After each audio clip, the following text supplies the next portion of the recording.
মামা এই মিষ্টি খাবি? ক্যামেরা ধরছিস কেন? সামনে আম কাটবা না? হ্যাঁ কাটবো। চোখ বন্ধ করো। কি মিষ্টি খাবো? চোখ বন্ধ করবো কিসের জন্য? আরে চোখ বন্ধ করো না বলছি। একটু মিষ্টি খা। আরে দাঁড়াও না। এ বাবা ওখানে রসমস ফেলে ব্যাঙের মাথায় যে নিয়ে কেউ ভিডিও করে। চোখ বন্ধ করো তাড়াতাড়ি।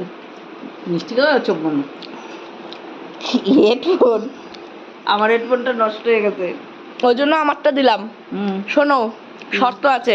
আবার শর্ত? আমার শ্বশুরের হেডফোন আমি নিয়ে নিয়েছি, মানে আমাকে দিয়েছে। উনি আবার একটা কিনেছে, এটা খুঁজে পাচ্ছিল না, তাই বলেছিল যদি খুঁজে পাই নতুনটা দেবে। আমি বলছি খুঁজে পেলে পুরোনোটাই দিও। আমার এই হেডফোন ভালো লাগে না, আমার এয়ারপডস ইয়ারবাডস, তো উনারটা আমাকে দিয়েছে। তোমাকে এটা আমি দিলাম, ওটা যদি খারাপ হয়ে যায় তখন যদি এটা ভালো থাকে আমাকে আবার রিটার্ন করবা, নিয়ে নিবি। ঠিক আছে? আমার হাতে ভালো থাকে। ও তাহলে আর আশা কম।